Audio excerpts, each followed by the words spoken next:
Damas y caballeros, bienvenidos a esta presentación llamada Cañonero Miranda.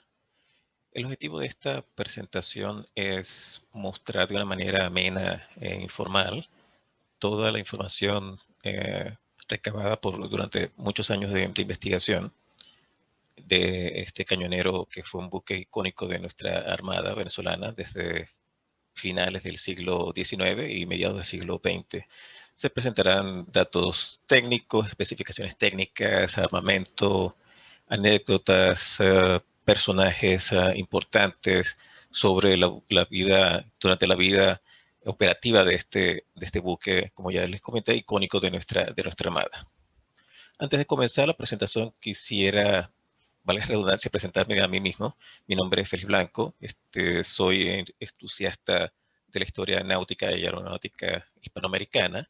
Siempre me ha encantado todo lo relacionado con la historia náutica y he hecho investigaciones de otros importantes buques de nuestra Armada, así como también de nuestra aviación, en las que hay mucha información interesante que me gustaría compartirla con todos ustedes. Estoy viviendo con mi familia desde hace como unos ya 10 años en Canadá. Estoy viviendo en Canadá con mi esposa y mis dos hijos. Como verán en la presentación, ahí estoy mostrando cuáles son mis aficiones. Sí, sí, soy uno de esos. Soy un entusiasta de Star Wars, de las primeras películas de Star Wars. Colecciono bastantes cosas. Mi esposa ya está un poquito obstinada de tantas cosas que ya tengo guardadas de Star Wars. También otra cosa que me apasiona mucho es el Karate Do. Practico Karate Do desde hace ya varios años. Hasta ahora ostento un cinturón negro, primer dan. Y hablando de mi carrera, yo estudié en la Universidad de los Andes. Ahí me gradué de ingeniero en la carrera de sistemas, en la opción de control de procesos. Luego hice un posgrado en la Universidad Experimental Antonio José de Sucre, en el vicerrectorado de Barquisimeto. De ahí saqué una maestría en electrónica. He trabajado toda mi carrera profesional, la he hecho en la industria petrolera. Empecé trabajando en Maraven S.A., que era una de las filiales de petróleos de Venezuela, antes de su integración en el año 2098, por ahí, del año de 1998. Luego de Maraven pasé a trabajar en un joint venture entre PDVSA y ConocoPhillips, que se llamó Petrosuata, que estuvo explorando petróleo pesado en la faja faja petrolífera del Orinoco. Y luego de ahí pasé a trabajar, recibí una muy buena oferta de Shell Canadá, y por lo tanto de ahí me mudé para acá, para Canadá, continuar con mi labor. Ahorita estoy trabajando como ingeniero en control en una refinería en Canadá, en la provincia de Ontario. Los tópicos que quisiera cubrir en esta pequeña presentación es básicamente la vida operacional el cañonero Miranda, o como originalmente se llamaba, que era el Diego Velázquez. Ya de eso hablaremos luego. Vamos a repasar un poquito sobre la insurrección cubana de los años 1895 a 1898, los llamados cañoneros escoceses. Ya verán por qué. El Diego Velázquez, todas sus características técnicas, armamento, planta propulsora, etcétera. Algunas fotografías interesantes que he podido recolectar con la ayuda de mi amigo Ramón Rivero Blanco. Somos tocayos de apellido. También hablaré un poquito del historial durante la Armada Española, que fue también muy importante, y por supuesto el historial en la Armada venezolana, la vida operativa en la Armada venezolana, hasta su retiro en mediados del siglo XX, por allá en 1949, 1950. Bueno, la historia de nuestro cañonero Miranda casi que comenzó básicamente con la insurrección cubana en el año de 1895, con el llamado el Grito de Bairé, que se dio el 23 de febrero de 1895. Como ya ustedes saben, en el siglo XIX, Cuba, todavía a finales del siglo XIX, Cuba todavía estaba bajo el mandato español, y no por ende ya hubo varias insurrecciones para ellos lograr la independencia del poderío español, y la final, la que básicamente para los cubanos fue la guerra de independencia, comenzó con el grito de Bairé. Por supuesto, para los españoles era una insurrección más. Entonces, debido a esto, España debió armarse porque no contaba digamos que, con los navíos suficientes para poder cubrir todo lo que era el ámbito de la isla cubana. Y con esta guerra de insurrección, ellos tenían que conseguir maneras de mitigar todas las consecuencias de ella. Para ello, el 17 de junio de 1895, el ministro de Ultramar de España, a través de una asignación directa, mandó la construcción de los 7, lo que llamamos los cañoneros escoceses, porque fueron mandados a hacer en los astilleros escoceses de Glasgow, en Clydebank. Entonces fueron 7 cañoneros que se mandaron a construir: el Hernán Cortés, el Francisco Pizarro, el Vasco Núñez de Balboa, el Diego Velázquez, el Ponce de León y el Alvarado y el Sandoval. Aquí se ven algunas características técnicas. Fueron realmente tres clases de cañonero que se mandaron a hacer. Los de 300 toneladas, que fueron el Pizarro, el Hernán Cortés y el Vasco de Núñez de Balboa, que eran de 300 toneladas. Aquí se ven sus características. Tenía, por ejemplo, una manga de 155 pies, una manga de 21 pies y un puntal de 11 pies. Estaban armados con 2 cañones Nordenfeld de 57 milímetros y 2 ametralladoras de 37 milímetros Maxi, con una dotación de 53. Luego estaban los de segunda clase, que en eso estaba nuestro Diego Velázquez, aquí lo podemos ver. Son de 200 toneladas. Se mandaron a hacer el 5 de septiembre de 1895, por ejemplo, el Velázquez. Entonces tiene una eslora de 135, una manga de 19 y un puntal de 10. Y los cañoneros de 100 toneladas, como el Alvarado y el Sandoval. Como verán, desde que se ordenaron hacer desde junio de 1895 prácticamente hasta 5 de septiembre de 1895, básicamente son unos pocos meses. Eso se logró porque en el astillero de Glasgow de J.G. Thompson, ellos lo que hicieron fue que tomaron un mismo diseño, lo que hicieron fue reducirlo en tamaño y en tonelaje. Por eso que fue tan fácil, pudieron aplicar básicamente el mismo diseño, excepto que reducido. Entonces, por eso, y como fue una asignación directa, no tuvieron que pasar por toda una licitación, todo ese proceso que por lo general siempre son muy largos y costosos. Entonces, fueron una asignación directa a J.G. Thompson y utilizaron, como ya les expliqué, un diseño estándar para toda la construcción de estos 7 cañoneros, por lo cual pudieron construirlo muy rápidamente. Como verán, algunos salieron prácticamente en septiembre, algunos salieron muy rápidamente desde junio hasta agosto, pero el nuestro, el Diego Velázquez, salió el 5 de septiembre de 1895. Aquí más adelante podemos ver la fotografía de alguno de ellos. Aquí, como verán, aquí podemos ver el Hernán Cortés, el Vasco Núñez de Balboa, el Pizarro, el Sandoval, y ustedes, bueno, ¿dónde está nuestro cañonero Diego Velázquez? Entonces lo vamos a ver aquí mismo, se los voy a mostrar.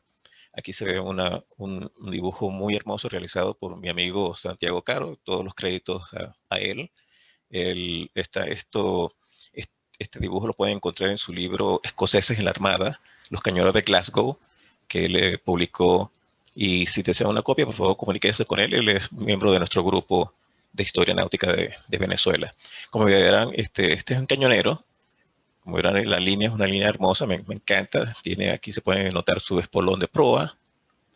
Aquí se puede notar la artillería principal, que eran sus 2 cañones Nordenfeld de 57 milímetros. Aquí uno en la proa y uno en la popa. Y tenía 2 ametralladoras de 37 milímetros Maxim hacia las bandas. Una por acá y otra por acá. Ese era el armamento principal. Una sola chimenea y 2 mástiles. Y entonces ustedes se preguntarán, bueno, ¿por qué se mandaron a hacer eso? ¿Por qué España salió con la construcción de esos cañoneros? El motivo es que realmente Cuba tiene muchos sitios por donde se podía conseguir los insurgentes, conseguir ayuda del exterior, porque básicamente España, en ese tiempo la Cuba española, estaba rodeado de enemigos por todos lados. Por un lado estaban los norteamericanos, al norte, aquí ven lo cerca que está de Florida, y por el sur con los ingleses, que es de sus eternos enemigos, lo pueden ver aquí. Entonces básicamente España o la Cuba española estaba rodeada básicamente de enemigos por todos lados que apoyaban a esta insurrección, porque recuerden que Estados Unidos estuvo varias veces mostró interés por la adquisición de Cuba. En 2 veces le hizo ofertas a España para la compra de la isla de Cuba. Y por supuesto, los ingleses, ellos querían mantener su hegemonía en el Caribe, el Imperio Británico, querían mantener la hegemonía en el Caribe y por lo tanto ellos estaban interesados en debilitar a España. Entonces, España estaba rodeado de enemigos por todos lados y estos apoyaban a los insurgentes enviando insumos, tanto como armamentos como milicianos, para que apoyaran a la insurrección y derrocaran el mandato español. Un ejemplo de esto fue la captura el Virginius por la corbeta Tornado en 1873. Esta corbeta salió de Jamaica con contingente de soldados, de milicianos y armamentos, y el Virginius, que es la corbeta española, los capturó. Lamentablemente los españoles no supieron manejar muy bien ese incidente y esto le dio muy mala propaganda porque los españoles, por supuesto, procesaron tanto al capitán, la tripulación y a todos los milicianos que encontraron, los procesaron y muchos de ellos fueron ejecutados, pues. Y esto realmente le dio mucha mala propaganda. Pero, por supuesto, los norteamericanos utilizaron eso para hacer periodismo amarillista contra España y eso hizo que todo el mundo estuviese en contra de España porque supuestamente por las violaciones que estaban ocurriendo. Entonces, como verán, Cuba es una isla muy extensa, tiene muchas aguas navegables, muchos ríos, muchas ensenadas, por donde podía entrar insurgencia y contrabando también, de extracción.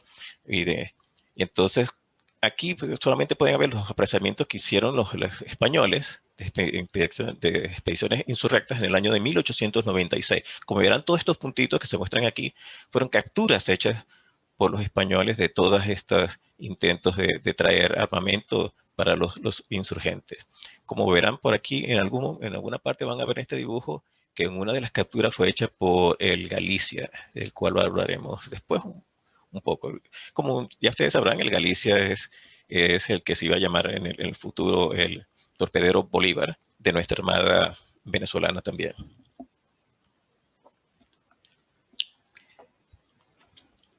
Entonces, como ya les indiqué, el cañonero Diego Velázquez, que era el nombre original, se entregó a España el 8 de octubre de 1895. De aquí se puede ver la ruta, la cual siguió desde Escocia, pasando por Cádiz, y fue luego remolcado desde Martinica y finalmente hacia la isla de Cuba, llegando el 8 de octubre de 1895.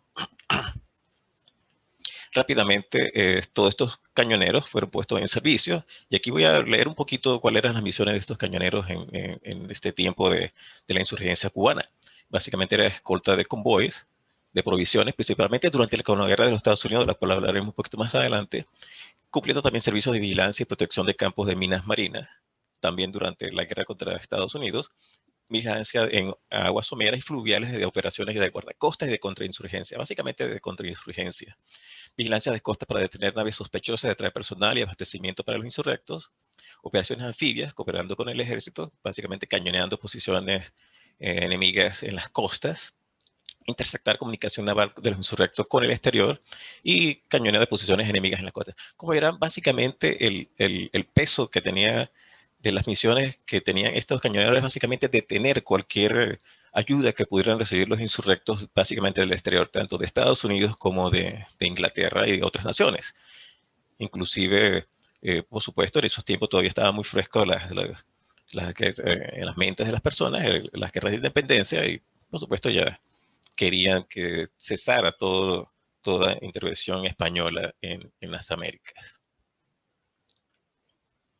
Aquí vamos a ver un poquito las especificaciones técnicas de nuestro cañonero Diego Velázquez. Como recordarán, es un cañonero de 200 toneladas. Fue construido en los astilleros de J.G. Thompson Co. en Glasgow, Escocia. Su nombre original fue Diego Velázquez. Es un cañonero de segunda clase, como ya les expliqué, de 200 toneladas.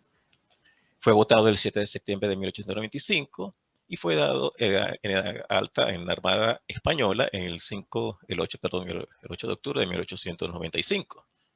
Fue dado de baja ya estando una vez en la Armada venezolana en el año de 1949. Como verán, tuvo una vida muy dilatada, bastante dilatada, de operación tanto en la Armada Española como en la Armada venezolana. Su desplazamiento era, ya indiqué, de 200 toneladas, una eslora de 41 metros, una manga de 5 metros, escalado de 1.5 metros y una velocidad de 12.5 nudos que era bastante apreciable para esos tiempos, con una dotación de 38 marineros. Pero su armamento eran dos cañones, como ya comenté, dos cañones Nordenfeldt de 57 milímetros, uno en la proa y uno en la popa, y dos ametralladoras Maxim en la banda de babor y la banda de estribor. Sus cascos de acero tipo Siemens Martins de 5, 6 y 7 milímetros de espesor en algunas partes. Tenía un motor de triple expansión que podía alcanzar 337 caballos de fuerza con una hélice y tenía una autonomía de 1.800 millas náuticas a una velocidad de 7,5 nudos. Perdón. Portaba entonces munición para sus dos cañones Nordenfeldt con granada de acero normal y tenía también granada con granada ordinaria y con botes de metralla. También tenía sus municiones para sus ametralladoras de tipo Maxim. También tanto de acero, que son las que llaman piercing, penetrantes, y con granadas urinarias de plomo, de cabeza de plomo. Estos tenían pañoles, tenían un pañol en la proa, que era para las municiones de 57 y armas portátiles. Tenía uno en la popa, en la banda de estribor, para las municiones de 57 milímetros, y uno en la popa para las municiones de 37, para los Maxim. Entonces, como ya les indiqué, tiene dos mástiles. El mástil mayor es de 45 pies y el trinquete también de 45 pies. Y 9, casi 10 pulgadas de diámetro. Aquí hay otra vista hermosa del Diego Velázquez. Como verán, aquí le estoy titulando El Bravo. Ya de eso voy a hablar un poquito más adelante porque se le dio ese nombre del Bravo al cañonero Velázquez, que tuvo realmente una vida operativa muy interesante durante su tiempo en la Armada Española. Aquí pueden ver esta bandera de guerra. Esta bandera de guerra fue donada por la Asociación de Damas de Santiago de Cuba hacia la Armada Española.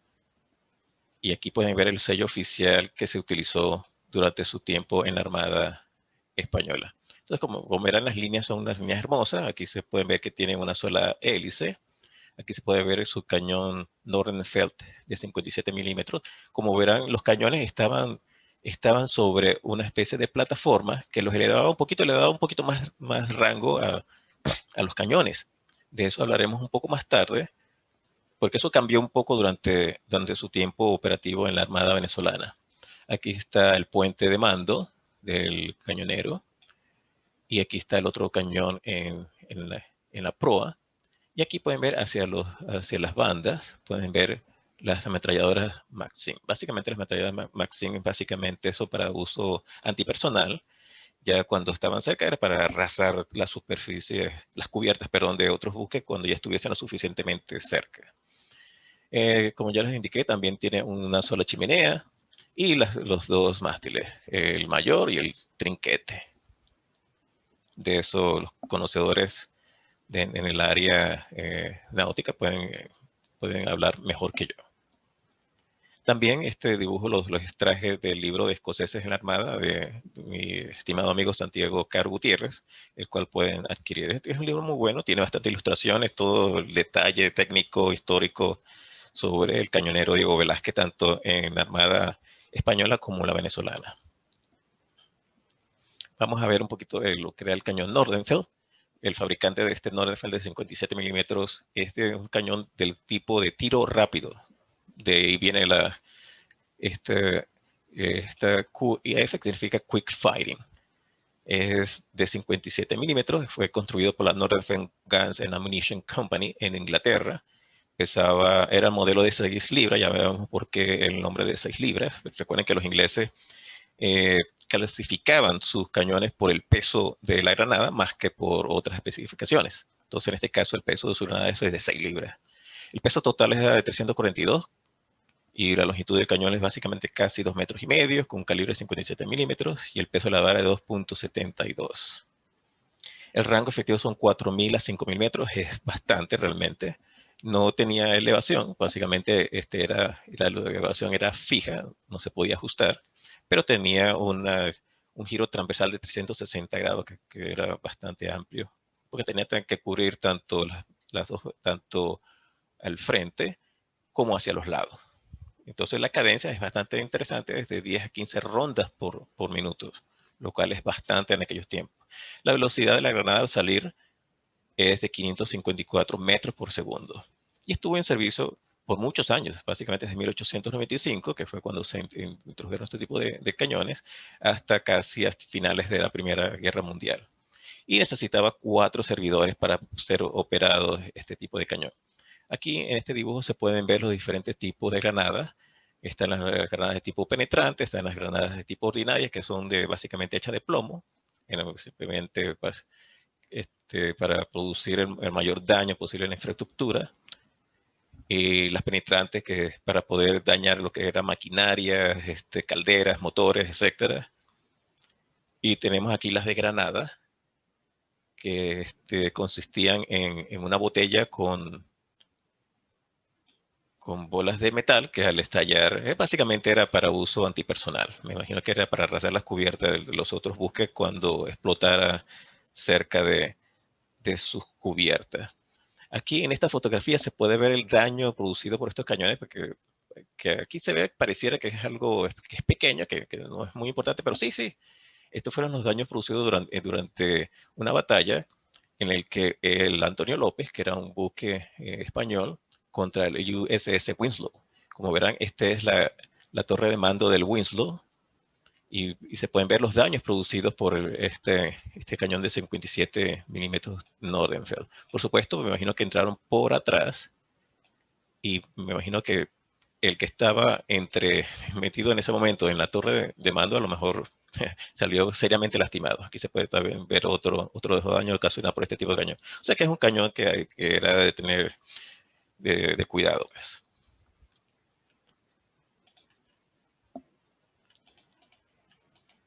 Vamos a ver aquí, perdón, antes de salir a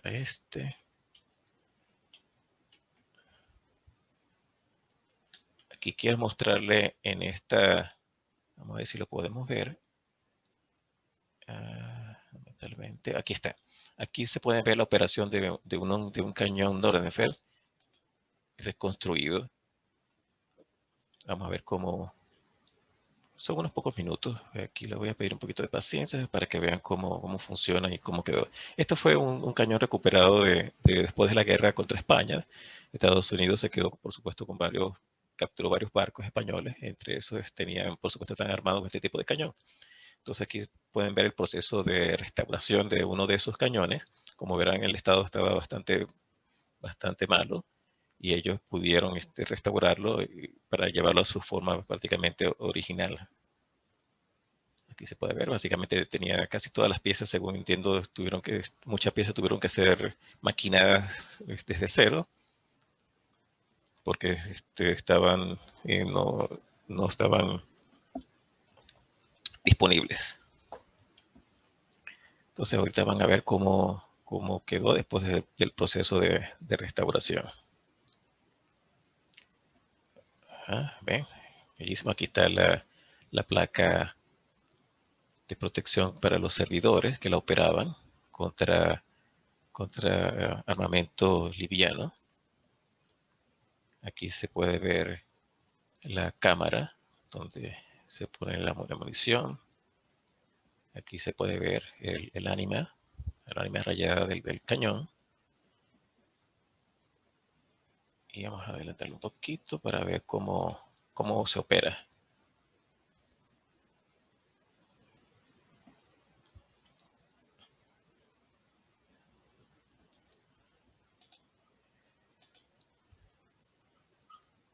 ¿Ven? Ahí se abre la cámara, se inserta la granada, se cierra, y al activar esa palanca se produce el disparo del cañón. Esto se ve mejor en este video que tengo aquí también. Lo voy a reproducir un poquito para que vean un poco cómo era que funcionaba este cañón. Es bastante rápido.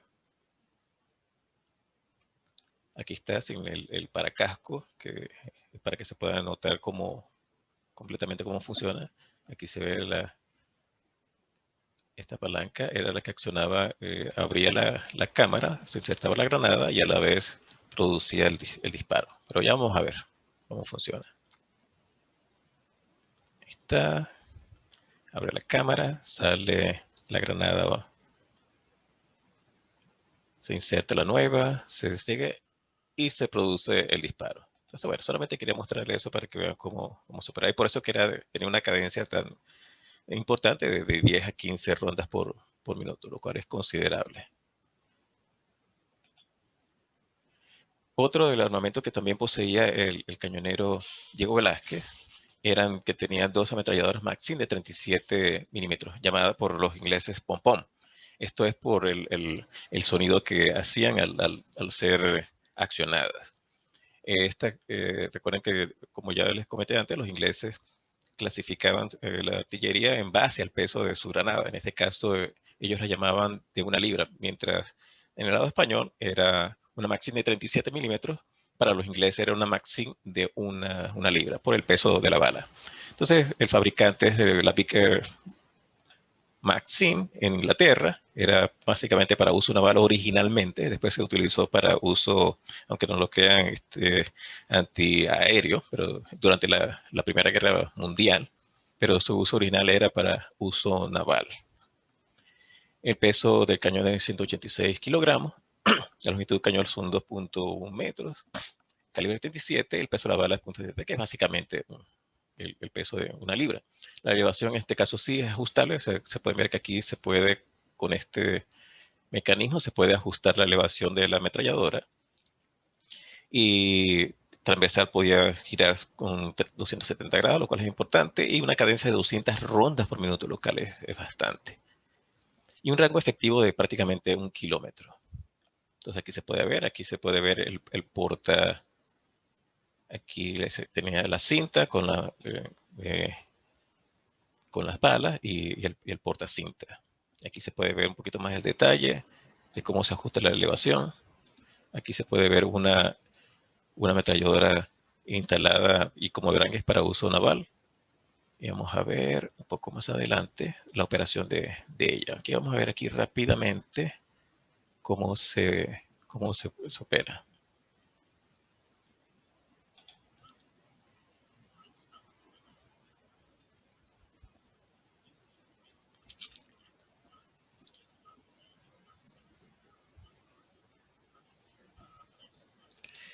Ok, este video si lo quieren pues lo pueden buscar en YouTube.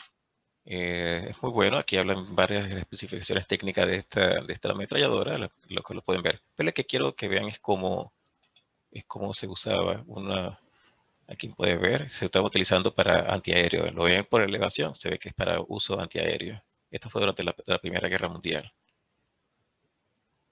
Lamentablemente no tengo sonido, pero aquí hubiesen escuchado el sonido el cual le dio ese mote de pom-pom, básicamente cuando se accionaba el cañón.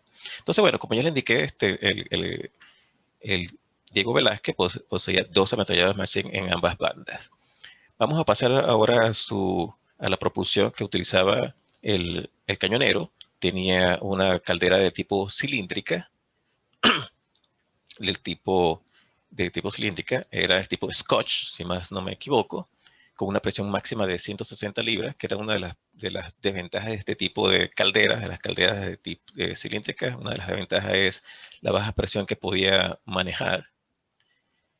Tenía 120 tubos, 236 metros cúbicos de agua y utilizaba carbón 40 y 45 toneladas tenía que tener el cañonero para poder operar. Por lo menos aquí dice que el consumo es 4 toneladas al día a 9 millas por hora. Entonces, esta es una caldera de tipo cilíndrica. Como verán, son del tipo biotubulares. Aquí se ve un poco. Biotubulares porque realmente el fuego va dentro de los tubos. y el agua está por fuera. Estas son calderas tipo pirotubular. Como le digo, una de las desventajas de esta caldera es la baja presión. La presión máxima que podían alcanzar este tipo no era más de 200 libras, en lo cual en este caso necesitaban de ser una caldera muy grande porque por eso son masivas. Aquí pueden ver el ejemplo. De hecho, esta fotografía que tengo aquí a mano derecha, provista por mi amigo Ramón Rivero, es cuando se le hizo una reparación a la caldera del Miranda por allá en 1909. Aquí pueden ver la, la caldera, aquí está la caja de fuego, aquí están los tubos, y ven el tamaño, esto es masivo, esto es sumamente grande, es porque este tipo de calderas, por la baja presión, necesitaba tener un volumen muy grande para poder conseguir las prestaciones necesarias y poder dar potencia al cañonero. El motor que utilizaba, que se alimentaba de esta caldera, es del tipo de triple expansión. Se llama de triple expansión porque una vez que el vapor entra en el motor, se expande 3 veces. Aquí pueden ver el cilindro de baja, el cilindro de media y el cilindro de alta.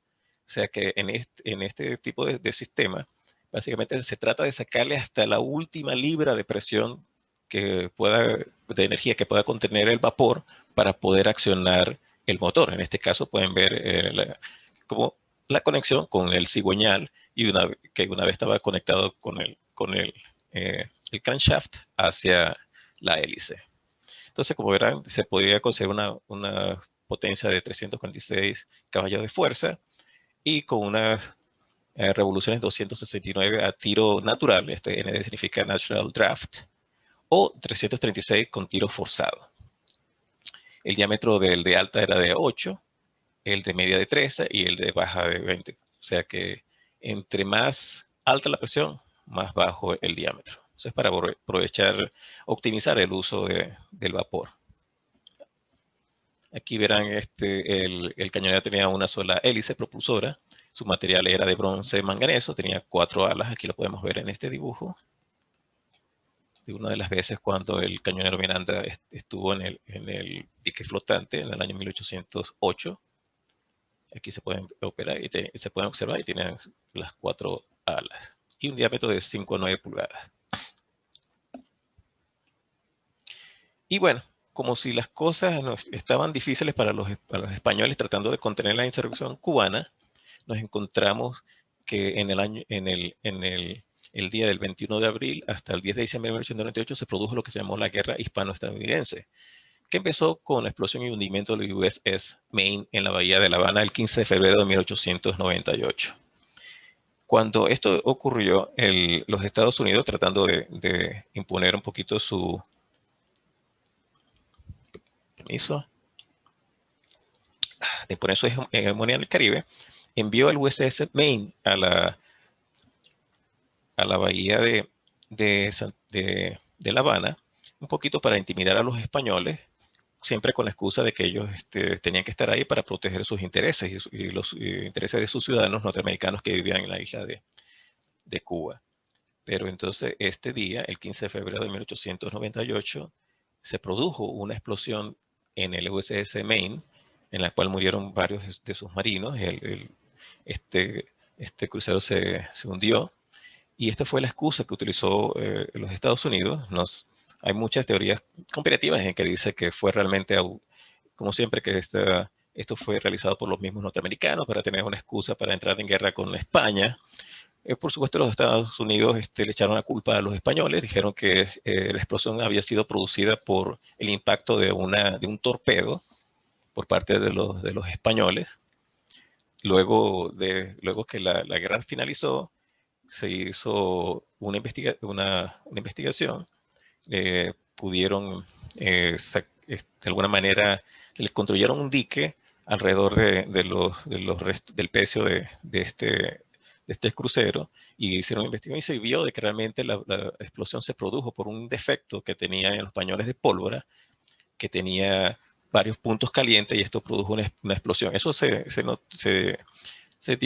verificó que realmente la explosión fue desde adentro hacia afuera. Por lo tanto, no pudo haber sido una mina. Si no fue básicamente coincidencia, quién sabe. Pero lamentablemente para los españoles se produjo esa explosión y los norteamericanos utilizaron esto como excusa para iniciar la guerra contra España. Entonces, entre todas las escaramuzas que hubo durante la guerra con España, básicamente casi todas las acciones se concentraron fueron en la isla de Cuba, obviamente por su cercanía con América, con los Estados Unidos. Casi todas las acciones, tanto terrestres como navales, se produjeron en Cuba. Entonces, uno de estos fue lo que se llamó el combate naval de Bahía de Cienfuegos. Aquí en este dibujo pueden ver, aquí a la izquierda, arriba, pueden ver dónde se encuentra Cienfuegos. Ahí es donde ocurrió este incidente. Básicamente, y en este incidente es donde tuvo notable participación nuestro Diego Velázquez. De ahí es donde vino ese nombre que ya le comenté hace rato del Bravo. Ya vemos por qué.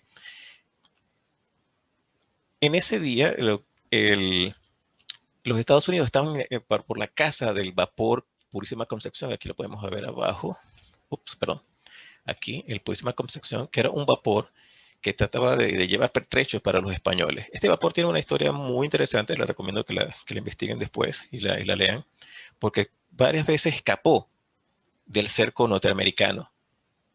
Y uno de estos fue en esta ocasión, porque los americanos fueron alertados que este vapor Purísima Concepción iba hacia la bahía de Cienfuegos para llevar pertrechos. Entonces los norteamericanos enviaron al USS Yankee, que era, como ven, un barco bastante grande, de 6.900 toneladas, tenía 12 cañones de 127, 6 cañones de 57, 2 ametralladoras, con 267 marinos y podían disparar hasta... Y bueno, ya vamos a que durante la acción pudo accionar hasta 600 veces.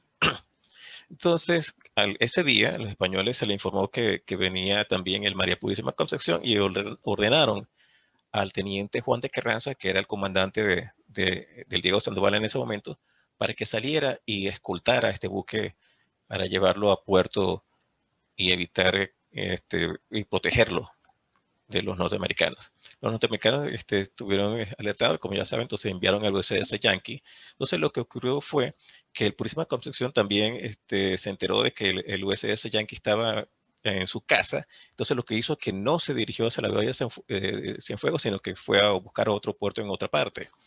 Pero cuando el USS Yankee llegó a la bahía de Cienfuegos, que ellos no sabían de que el Purísima Concepción se había ido hacia otro sitio, los españoles pensaban de que, porque la forma es parecida de estos buques, tanto del Purísima Concepción como el USS Yankee. Entonces, los españoles pensaban de que el USS Yankee era el Purísima Concepción. Entonces, enviaron al Diego Velázquez bajo las órdenes de Juan de Carranza para que escoltara el buque. Entonces, ¿cuál es la sorpresa? Que cuando se acercan, ven de que es el enemigo. Entonces, aquí voy a leer un poquito lo que dijo, bajo las mismas palabras de cómo lo relató Juan de Carranza, el teniente de navío Juan de Carranza.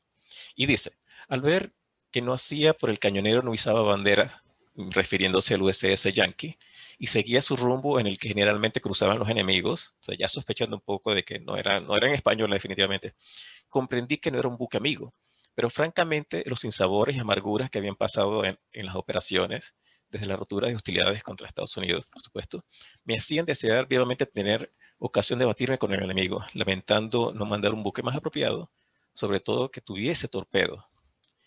Esta ocasión casualmente se presentaba y no quise desperdiciarla. Bien comprendía la inferioridad de mi buque y lo desigual que iba a ser la lucha, pero contaba con la protección de Dios, el factor suerte, la inmejorable disciplina e instrucción y entusiasmo de la dotación, la inteligencia con que era manejar las armas y así como el buen funcionamiento de las máquinas y aparatos de a bordo.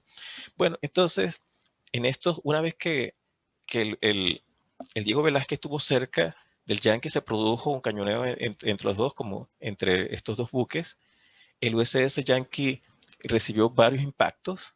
Fíjense que aquí el Yankee hizo 600 tiros y el Diego Velázquez hizo 107 disparos, de los cuales de 193 logró impactar al Yankee ocasionando varios incendios y aparentemente hubo una baja del lado norteamericano. Y el Diego Velázquez también tuvo algunos daños menores. Uno de los daños importantes fue, ¿recuerdan esas dos plataformas que les comentaba yo que tenían tanto en la proa como en la popa donde se sostenían los cañones de Nordenfeld de 57 milímetros. Uno de los daños ocasionados fue que estas dos plataformas fueron destruidas. Por eso que después, cuando este buque se incorporó a la Armada venezolana, no poseía estas plataformas. Entonces, hubo prácticamente durante un largo rato, hubo esta confrontación entre estos dos buques, en el cual el cañonero Diego Velázquez se llevó los laureles.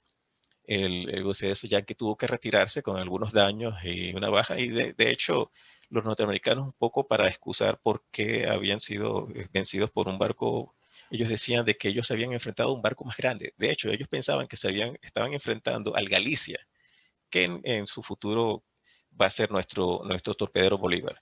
Entonces, eso fue lo que ellos pensaban, de que por el número de impactos que recibieron, si se ven aquí, ellos llegaron inclusive a estar muy cerca uno del otro. Pero en este caso, el Diego Velázquez tuvo una mejor operación. En todo momento pudo utilizar sus dos cañones, como verán, aquí pudo utilizar sus dos cañones principales, y impactando varias veces el USS Yankee. Entonces, y regresó, ya después que regresó a la hora de producirse el enfrentamiento, regresó a descargar a sus heridos, a reparar los daños y a tratar de volver a rearmarse para volver a cazar al Yankee, pero el Yankee ya en ese momento se había retirado. Debido a a esta operación, al Diego Velázquez se le dio el título del Bravo. Bueno, finalmente llegó el final de la guerra, los españoles llevaron la peor parte, ellos perdieron básicamente casi toda su armada, y el 12 de agosto de 1898 se firmó el protocolo de armisticio con el que cesó todas las operaciones tanto terrestres como navales de ambos lados. Y luego, el 10 de diciembre de 1898, se firmó el Tratado de París, con el que los Estados Unidos perdían toda soberanía sobre las islas de Cuba, de Puerto Rico, las Filipinas y las islas de Guam. Y con esto, bueno, terminaba todo el historial español, tanto en el sur de Asia, en las Filipinas, y en el Caribe, al perder todas las últimas posesiones que les quedaba, después de todos los años de la guerra de independencia de nuestros países hispanoamericanos. Entonces, ya una vez terminada la guerra, eh, había que retornar la escuadra a las Antillas. Salieron en dos lotes. Una salió el 14 de septiembre, que parte para las Canarias, el primer grupo de la flota, y el segundo sale el 7 de marzo de 1898. Pero el 11 de febrero de 1899 atracan en Fort France, esto es en Martinica. Aquí lo pueden ver, en la isla de Martinica, en Port France. Llegan el Galicia, que después va a ser llamado el Bolívar, después que se adquiera por Venezuela, el Filipinas, que es también otro torpedero, y nuestro Diego Velázquez. No pudieron partir con en el segundo grupo del 7 de marzo, uno porque estaba en reparaciones, tanto el Galicia como el Filipinas no estaban en muy buenas condiciones, habían sufrido varios daños en sus máquinas, calderas y motores, y el Diego Velázquez porque al llegar un cierto país caribeño mostró interés en él, y los españoles decidieron no enviarlo con el segundo lote, sino venderlo a este pequeño país sudamericano llamado Venezuela. Aquí pueden ver que el Ponce de León, que es el otro cañonero hermano con las mismas especificaciones del Diego Velázquez. Recuerden que esto es el cañonero de 200 toneladas. Aquí pueden ver una fotografía en la que se pueden ver el cañón Nordenfeld de 57 a su proa. Se pueden ver el espolón. O sea que este diseño siguió operando con bastante éxito, tanto en la Armada Española como en la venezolana. La compra del cañonero de Miranda se hizo en la isla de Martinica el 12 de julio de 1898. Pasó a llamarse entonces cañonero Miranda y fue adquirido por el pago de 146 francos, y su primer comandante fue el comandante W.H. Taylor, el 7 de agosto de 1898, y luego pasó al teniente de navío Leopoldo Pellicer, el del 29 de noviembre de 1899. También el Bolívar que es el ex Galicia, también fue adquirido por Venezuela, pero eso sucedería más adelante, del cual hablaremos en otra ocasión de él. Aquí se puede ver la distancia recorrida, dice solamente esto un poco por curiosidad cuánto sería la distancia desde Martinica hasta La Guaira, hasta las costas venezolanas, y son de 500 kilómetros a 700, no, 773 kilómetros de distancia desde Port France hasta las costas venezolanas. Bien, aquí se puede ver una de las fotografías, una de las mejores fotografías que podemos tener del cañonero Miranda, una vez ya bajo la armada con las banderas venezolanas, bajo la armada venezolana. De hecho, una de las pocas fotografías que existe de este cañonero son durante el tiempo que estuvo en la armada venezolana. Durante el tiempo que estuvo en la armada española realmente hubo pocas fotos o realmente no pude encontrar realmente muchas de ellas y solamente eran borrosas y solamente una sola creo que es la que realmente se puede mostrar. En ese tiempo la Armada Venezolana, para el año de 1900, a principios del siglo XX, estaba conformada por los cañoneros Torpedo Bolívar, una vez que se compró, era el Galicia, nuestro cañonero Miranda, el crucero Restaurador, el cañonero General Crespo, el transporte de tropas Zamora, el guardacostas Totumo, el guardacostas 23 de Mayo, la lancha torpedera Margarita, de la cual nuestro amigo Ramón Rivero les puede hablar un poco con mayor detalle. Es una lectura que se las recomiendo mucho, que tiene una historia muy interesante este rayo. Y el remolcador artillado zumbador. Aquí pueden ver unas fotografías tanto del general Crespo como del transporte de Zamora. Entonces, aquí se puede mostrar la dotación de Miranda una vez que estaba en la Armada Venezolana. Como verán, entonces tiene su primer comandante, el segundo comandante y toda la oficialidad. Algo que me llama un poco la atención de esta dotación es que no veo por ninguna parte, algunos de ustedes que conozcan un poquito más mejor de esto que yo, me podrán decir por qué, es que no veo nadie dedicado a lo que es sanidad e higiene. No veo ni siquiera un enfermero o alguien dedicado a este tipo de labor de sanidad e higiene. Para un total de una dotación total de 43 marinos.